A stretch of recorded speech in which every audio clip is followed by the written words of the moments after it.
ദൈവത്തോട് മനുഷ്യൻ കാട്ടിക്കൂട്ടുന്ന പൂച്ചകളി അറിയാൻ താല്പര്യമുള്ളവർക്ക് സ്വാഗതം.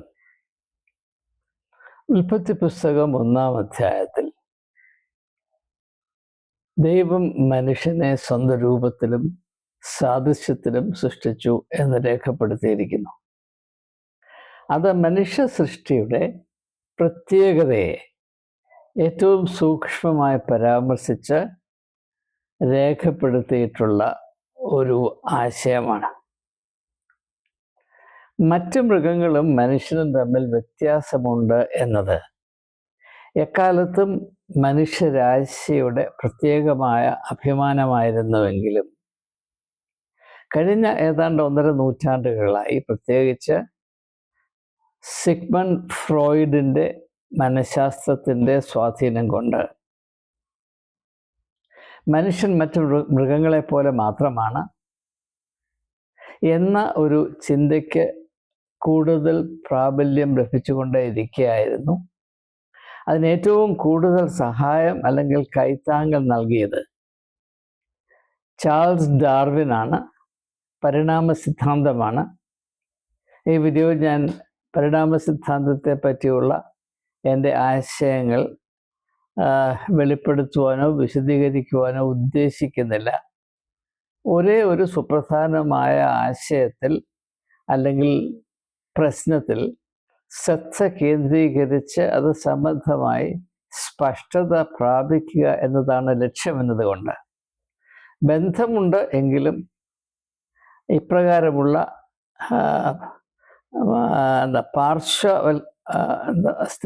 സ്ഥിരമായ സൈഡ് ഇഷ്യൂസ് ആയിട്ടുള്ള വിഷയങ്ങളെ കൈകാര്യം ചെയ്ത് ശ്രദ്ധ തിരിക്കുവാൻ ഞാൻ താല്പര്യപ്പെടുന്നില്ല. ദൈവം പ്രത്യേക ഉദ്ദേശത്തോടുകൂടെ മനുഷ്യനെ പ്രത്യേകതയുള്ള ഒരു സൃഷ്ടിയായി വിഭാവന ചെയ്ത് സൃഷ്ടിച്ച് ഈ ഭൂമിയിൽ ആക്കി വയ്ക്കുകയും അതിലടങ്ങുന്ന ചുമതലബോധം എന്തായിരിക്കണം എന്ന് വെളിപ്പെടുത്തുകയും ചെയ്തതായി ഉൽപ്പത്തി പുസ്തകത്തിൽ രേഖപ്പെടുത്തിയിട്ടുണ്ട്. ആദാമിനെ തോട്ടത്തിൽ കൊണ്ടുചെന്ന് അവിടെ വേല ചെയ്യുവാനും തോട്ടത്തെ കാക്കുവാനുമായുള്ള ചുമതല ഏൽപ്പിച്ചു. അത് സംബന്ധമായി ആദാം പുലർത്തേണ്ട അച്ചടക്കം എന്നും വളരെ ഹ്രസ്വമായി പരാമർശിച്ചു. ഇപ്രകാരമുള്ള ഒരു ദർശനമാണ് ആദ്യ പുസ്തകത്തിൽ നിന്ന് നമുക്ക് ലഭിക്കും. എന്നാൽ പിൽക്കാലത്ത് എന്ത് സംഭവിച്ചു? ദൈവം മനുഷ്യനെ സ്വന്തം രൂപത്തിലും സാദൃശ്യത്തിലും സൃഷ്ടിച്ചത് കൊണ്ട് മനുഷ്യന്റെ മുൻപിൽ 2 സാധ്യതകളുണ്ടായി. ഇതിനെപ്പറ്റി നമുക്ക് വ്യക്തമായ ഒരു ധാരണയുണ്ടാകണം. കാരണം ക്രിസ്തീയ ഗോളം എന്ന അവ്യക്തത കൊണ്ട് നിറഞ്ഞിരിക്കുന്നത് കൊണ്ടാണ് എ ടെമ്പിൾ ഓഫ് തോട്ട്സ് എന്ന യൂട്യൂബ് ചാനൽ ആരംഭിക്കാൻ തന്നെ കാര്യം. ആത്മീയത സ്പഷ്ടതയുടെ മേഖലയാകണമെന്നത് യേശു ക്രിസ്തുവിൽ നിന്ന് ഞാൻ പഠിച്ച പാഠമാണ്.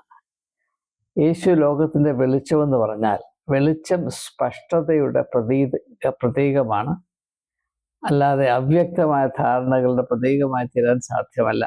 അതിന് ഇരുട്ടെന്നോ അല്ലെങ്കിൽ മങ്ങിയ വെളിച്ചമെന്നോ വേണമെങ്കിൽ പറയാം. വെളിച്ചമാണ് എന്ന് പറയുമ്പോൾ സുതാര്യത, സ്പഷ്ടത, ക്ലാരിറ്റി, ട്രാൻസ്പെറൻസി എന്നൊക്കെയാണ് നാം മനസ്സിലാക്കുന്നത്. അപ്പോൾ 2 സാധ്യതകൾ മനുഷ്യന്റെ മുൻപിൽ. ഒന്ന്, ദൈവത്തിൻ്റെ രൂപത്തിലും സൃഷ്ടിക്കപ്പെട്ട പ്രത്യേകതയുള്ള സൃഷ്ടിയായ മനുഷ്യൻ ആ പ്രത്യേകതയിൽ നിന്ന് ഉദിച്ചു വരുന്ന അല്ലെങ്കിൽ ആവിർഭവിക്കുന്ന കടമകളും അച്ചടക്കവും എന്താണ് എന്ന് തിരിച്ചറിഞ്ഞ് അതിനനുസരിച്ച് ജീവിക്കുകയും പ്രവർത്തിക്കുകയും ചെയ്യുക. ഇത് ഒരു സാധ്യതയാണ്. എന്നാൽ വേറൊരു സാധ്യതയുണ്ട്. അത് നാം വളരെ കൃത്യമായി മനസ്സിലാക്കണം. അതിനെപ്പറ്റി നമുക്ക് നല്ല ബോധം ഉണ്ടാകണം. ദൈവത്തെ നമ്മുടെ രൂപത്തിൽ പുനഃസൃഷ്ടിക്കുവാൻ നമുക്ക് സാധ്യതയുണ്ട്. ആദ്യത്തേത് രണ്ടാമത്തേതിനോട് ഘടകവിരുദ്ധമാണ് എന്ന് ഞാൻ പ്രത്യേകിച്ച് എടുത്തു പറയേണ്ടതല്ല. മനുഷ്യൻ ദൈവത്തെ അവൻ്റെ ഇപ്പോഴത്തെ സ്വഭാവം അനുസരിച്ച് വിഭാവന ചെയ്യുകയും സൃഷ്ടിക്കുകയും ചെയ്യുക. മനുഷ്യനെ സൃഷ്ടിച്ച ദൈവത്തെ മനുഷ്യൻ പുനഃസൃഷ്ടി ചെയ്യുന്ന പ്രക്രിയയുടെ പേരാണ് മതം എന്നുള്ളത്. ഇത് മനസ്സിലാക്കാൻ എനിക്ക് ഏതാണ്ട് 1/2 നൂറ്റാണ്ട് വേണ്ടി വന്നു. വളരെ അവ്യക്തമായ ഒരു അനുഭവത്തിൽ കൂടെയാണ് ഒരു പുരോഹിതനായി കൂടെ ജോലി ചെയ്ത സേവനമനുഷ്ഠിച്ച എൻ്റെ ജീവിതം എനിക്ക് നഷ്ടപ്പെട്ടു പോയത് എന്ന് പറയാതിരിക്കാൻ, സങ്കടത്തോടെ സമ്മതിക്കാതിരിക്കാൻ ഒരു നിവൃത്തിയുമില്ല. അതുകൊണ്ട് തന്നെയാണ് കഴിയുന്നത്രയും വ്യക്തത പ്രാപിപ്പാൻ വിശ്വാസികളായ ആളുകൾക്ക് വഴിയൊരുക്കത്തക്കവണ്ണം എന്തെല്ലാം സംഭാവന ചെയ്യാമോ അതിനുവേണ്ടി ജീവിതം മുഴുവനും ഒഴിഞ്ഞു വെക്കുന്നതാണ് ഏറ്റവും ഉത്തമം എന്ന ഒരു നിഗമനത്തിൽ ഞാൻ എത്തിച്ചേരുകയും തൽഫലമായി ഈ യൂട്യൂബ് സംഗമം സംഘടിപ്പിക്കുകയും ചെയ്തത്. അതിൽ സഹകരിക്കുന്ന ഏവരും അതിൻ്റെ പ്രത്യേകത മനസ്സിലാക്കുന്നതിൽ ഞാൻ സന്തോഷിക്കുന്നു. അവരോടുള്ള നന്ദിയും കൃതജ്ഞതയും അറിയിച്ചുകൊള്ളു. അപ്പോൾ വ്യക്തത പ്രാപിക്കേണ്ട ഞാനത് ആവർത്തിക്കാൻ പോകുകയാണ്. ദൈവം മനുഷ്യനെ സ്വന്തം രൂപത്തിലും സാദൃശ്യത്തിലും സൃഷ്ടിച്ചതുകൊണ്ട് 2 സാധ്യതകളുണ്ട്. ഒന്ന്, നാം ദൈവ സ്വഭാവത്തെ ഉൾക്കൊണ്ട് ദൈവം നമ്മിൽ നിന്ന് പ്രതീക്ഷിക്കുന്നത് എന്താണ് എന്ന് തിരിച്ചറിഞ്ഞ് അത് പൂർത്തീകരിക്കത്തക്കവണ്ണം, നിർവഹിക്കത്തക്കവണ്ണം എല്ലാം നിവൃത്തിയായി എന്ന് പറഞ്ഞ കർത്താവ് യേശുക്രിസ്തു ക്രൂശിൽ തൻ്റെ ജീവനെ പിതാവിൻ്റെ കയ്യിൽ ഭരമേൽപ്പിച്ച ആ മാതൃകയെ അനുകരിച്ചുകൊണ്ട് ദൈവഹിതം ഈ ഭൂമിയിൽ നടപ്പാക്കത്തക്കവണ്ണം നമ്മുടെ ഓരോരുത്തരുടെയും ജീവിതത്തെ ക്രമീകരിച്ച് അങ്ങനെ ആത്മീയമായ അച്ചടക്കത്തിൽ നമുക്ക് മുൻപോട്ട് പോകാം. ഇതാണ് ഒരു സാധ്യത. രണ്ടാമത്തേത് അതിന് തുലവും വ്യത്യസ്തമാണ്.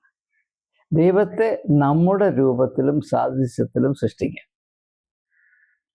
അതുകൊണ്ടാണ് ലോകത്തിലുള്ള എല്ലാ മതഗ്രന്ഥങ്ങളിലും, ഒട്ടുമുക്കാലും എല്ലാ മതഗ്രന്ഥങ്ങളിലും ദൈവത്തെ മനുഷ്യൻ്റെ രൂപത്തിൽ അവതരിപ്പിച്ചുകൊണ്ടിരിക്കുക. പഴയ നിയമത്തിൽ ദൈവത്തിൻ്റെ ഭുജം, അല്ലെങ്കിൽ ദൈവത്തിൻ്റെ മുഖം, അല്ലെങ്കിൽ ദൈവത്തിൻ്റെ വീര്യം, ദൈവത്തിൻ്റെ കോപം, അല്ലെങ്കിൽ യാഗമർപ്പിച്ചു കഴിഞ്ഞാൽ ദൈവത്തിൻ്റെ സന്തോഷം, ഇങ്ങനെയുള്ള കാര്യങ്ങളുടെ ആശയങ്ങൾ മുഴുവനും ദൈവത്തെ മനുഷ്യൻ അവൻ്റെ രൂപത്തിലും സാദൃശ്യത്തിലും, അതായത് അവൻ്റെ സ്വഭാവത്തിൽ സൃഷ്ടിക്കുന്നത് കൊണ്ടാണ്. ഇനി എന്തുകൊണ്ടാണ് മനുഷ്യൻ ഇപ്രകാരമുള്ള തികച്ചും ആത്മീയ രാഹിത്യം നിറഞ്ഞു നിൽക്കുന്ന ഒരു പാത അല്ലെങ്കിൽ ഒരു പ്രവർത്തന രീതി തിരഞ്ഞെടുത്തു? ഇതിനെപ്പറ്റി നമുക്ക് സ്പഷ്ടതയുണ്ടാകണം. യഥാർത്ഥത്തിൽ ദൈവത്തിൻ്റെ രൂപത്തിലും സാദൃശ്യത്തിലും യാഥാർത്ഥ്യങ്ങളെ മനസ്സിലാക്കുവാനോ അതിനനുസരിച്ച് പ്രവർത്തിക്കുവാനോ ഈ ലോകത്തെപ്പറ്റി ചുമതല ഏറ്റെടുക്കുവാനോ മനുഷ്യന് അവൻ്റെ പ്രാകൃത സ്വഭാവത്തിൻ്റെ ബലഹീനത വെച്ച് നോക്കുമ്പോൾ ഒരിക്കലും സാധ്യമല്ല. അത് ഇനി പാടുപെടുന്ന പരിപാടിയാണ്. അത് എളുപ്പമല്ല. പ്രത്യേകിച്ച് മനുഷ്യ സ്വഭാവത്തിൽ വന്ന തകർച്ച, അതാണ് വീഴ്ച എന്ന ആശയം എന്ന ആ ഒരു പഠിപ്പീര്, ഡോക്ട്രിൻ ഓഫ് ദ ഫോൾ. മനുഷ്യൻ ദൈവഹിതത്തെ മറുതലിച്ച് അവൻ്റേതായ വഴിയിൽ പോയതുകൊണ്ട് അവൻ്റെ വ്യക്തിത്വത്തിൻ്റെ അടിത്തറ പൊളിഞ്ഞുപോയി. അവനിപ്പോൾ മനുഷ്യത്വത്തിൻ്റെ ഒരു പേക്കോലം പോലെയാണ് കഴിഞ്ഞുകൂടുന്നത്. അതുകൊണ്ട് ദൈവ സ്വഭാവത്തെ ഉൾക്കൊള്ളുവാനോ അതിനനുസരിച്ച് പ്രവർത്തിക്കുവാനോ അതിനനുസരിച്ച് തൻ്റെ വ്യക്തിത്വത്തെ വളർത്തുവാനോ ഉള്ള കെൽപ്പ്, കഴിവ് മനുഷ്യനില്ല. അതുകൊണ്ടാണ് അതിൻ്റെ ഒരു പോംവഴി എന്ന പോലെയാണ് ദൈവത്തെ സ്വന്തം രൂപത്തിലും സാദൃശ്യത്തിലും പുനഃസൃഷ്ടിച്ചു കഴിഞ്ഞാൽ പിന്നെ പ്രശ്നമൊന്നുമില്ലല്ലോ. ഇപ്പം ദൈവം എന്നെപ്പോലെയാണ് എങ്കിൽ എൻ്റെ സങ്കല്പത്തിൽ ഞാൻ സൃഷ്ടിച്ചു വച്ചിരിക്കുന്ന ദൈവത്തിൻ്റെ സ്വഭാവം അനുസരിച്ച് ജീവിക്കാനും പ്രവർത്തിക്കാനും എനിക്ക് യാതൊരു പ്രയാസവുമില്ല. കാരണം ഞാൻ ആരാധിക്കുന്നത് ഞാൻ എൻ്റെ സ്വഭാവം അനുസരിച്ച് സൃഷ്ടിച്ചിട്ടുള്ള ദൈവത്തെയാണ്. ഞാൻ എന്നെ തന്നെയാണ് ആരാധിക്കുന്നത്.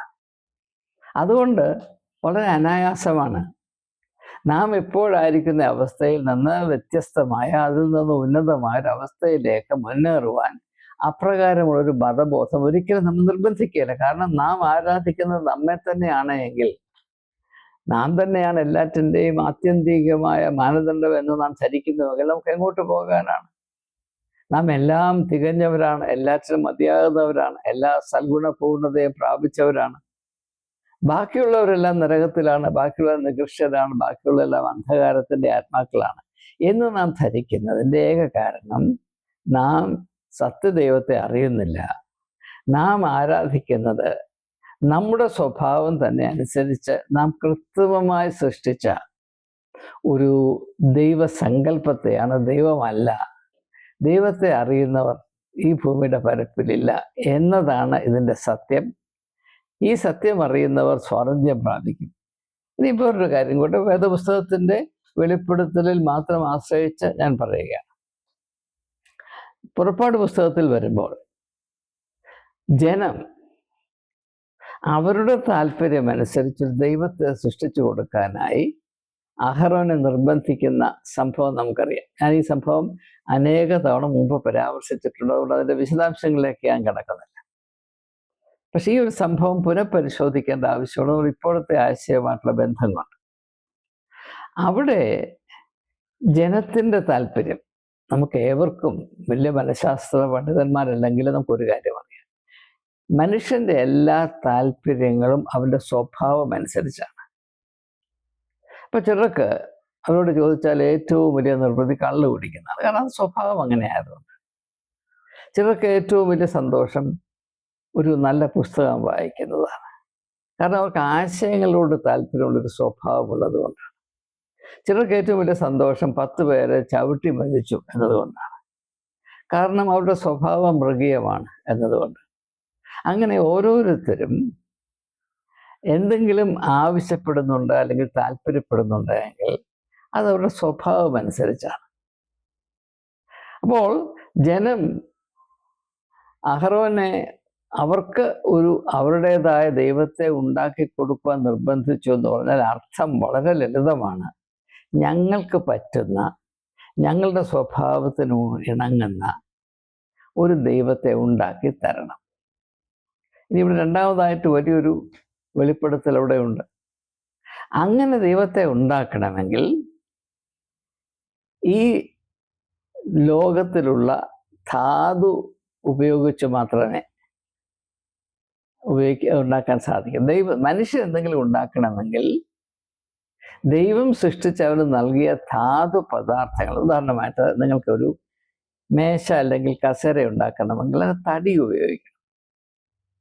ഒരു പദാർത്ഥവും ഉപയോഗിക്കാതെ ഒന്നും ഉണ്ടാക്കാൻ സാധ്യമല്ല. ചപ്പാത്തി ഉണ്ടാക്കണമെങ്കിൽ ആട്ടയും ഉപ്പും വെള്ളവും അല്പം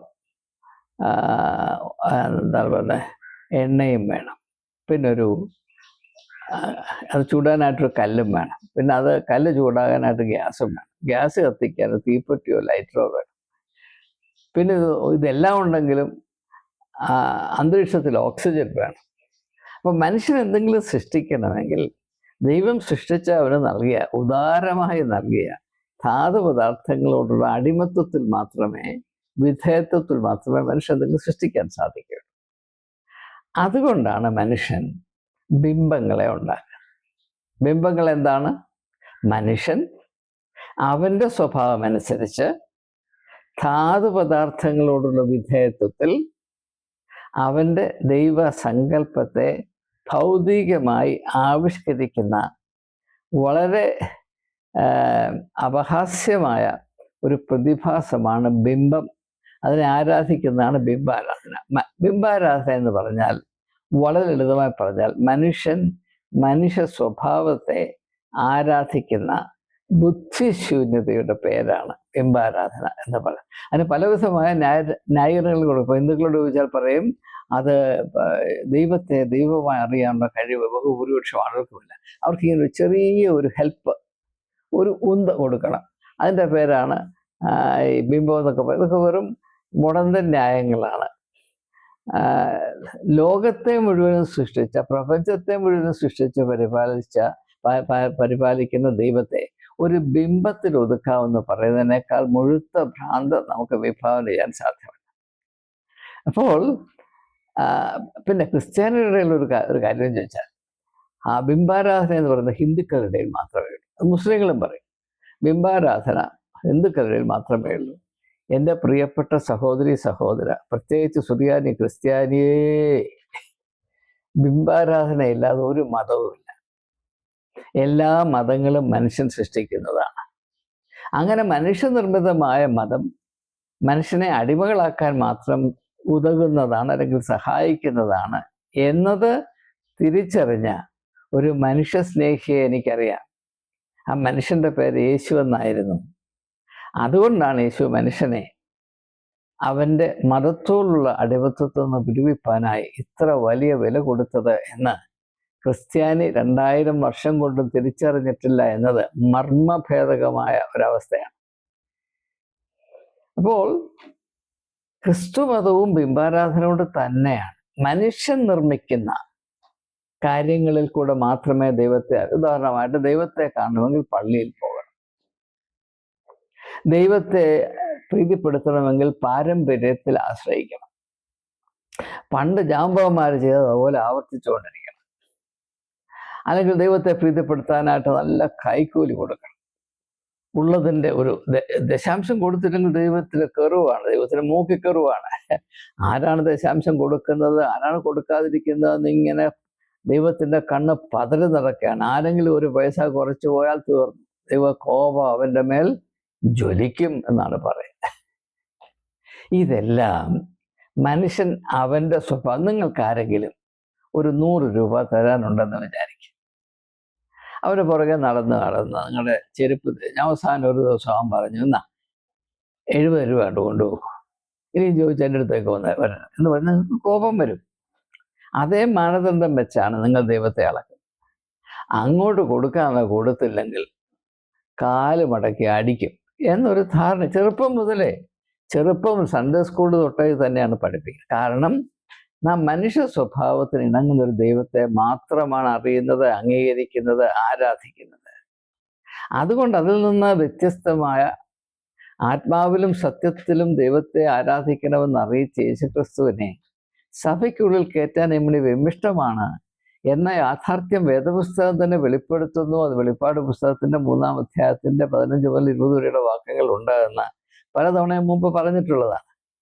കാരണം സഭ എപ്രകാരമാണോ സ്ഥാപിക്കപ്പെട്ടിട്ടുള്ളത്, സഭ എപ്രകാരമാണോ പ്രവർത്തിക്കുന്നത്, സഭ വെച്ചു പുലർത്തുന്ന ദൈവസങ്കല്പം എന്താണോ, അതിൽ നിന്ന് ഘടകവിരുദ്ധമായ ധാരണയാണ് യേശുക്രിസ്തു ലോകത്തിന് പകർന്നു കൊടുത്തത്. ദൈവത്തെ സ്വർഗസ്ഥനായ പിതാവായി നിങ്ങൾ അറിയണം എന്ന് പറയുമ്പോൾ പിതാവ് എന്നത് ഒരു പുരുഷ രൂപം കാണണമെന്നല്ല എൻ്റെ അർത്ഥം.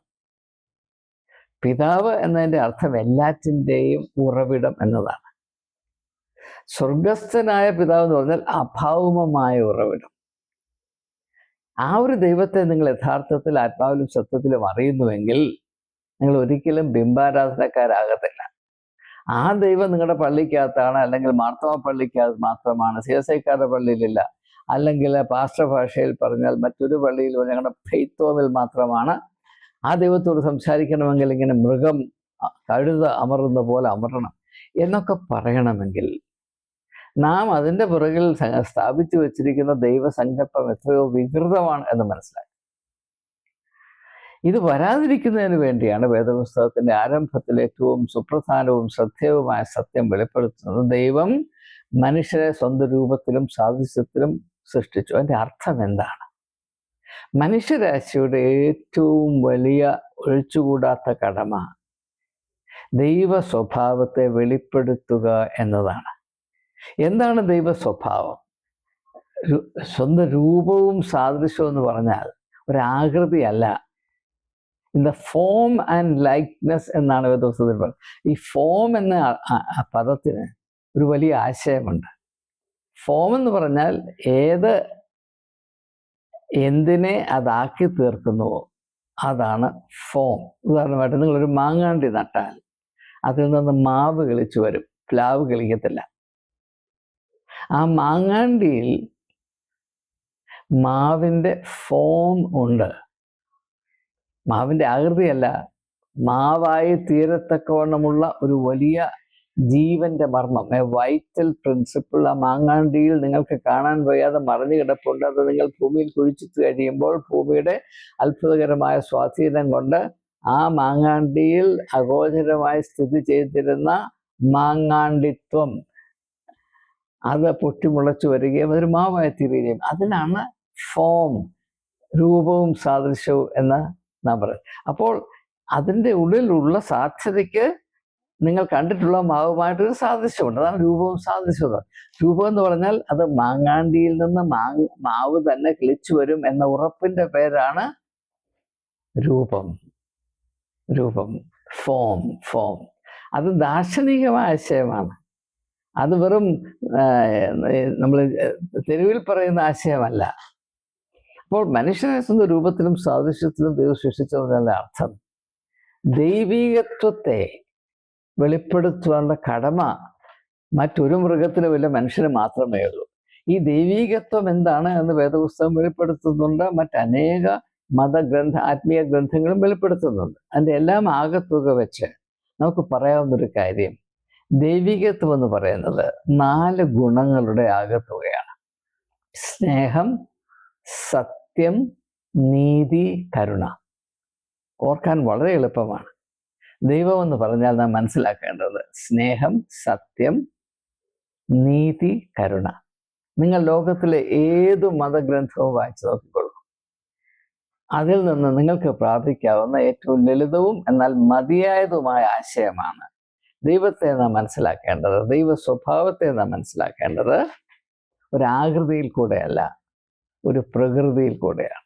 ആ പ്രകൃതി എന്താണ്? ദൈവത്തിൻ്റെ പ്രകൃതി എന്താണ്? ദൈവത്തിൻ്റെ സ്വഭാവം എന്താണ്?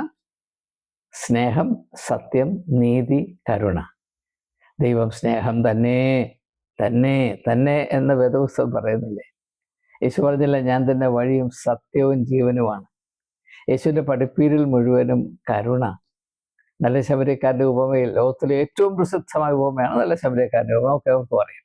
അതിലെന്താണ് പ്രത്യേകമായി എടുത്തു കാണിക്കുന്നത്? കരുണ. ദൈവ സ്വഭാവമാണ്.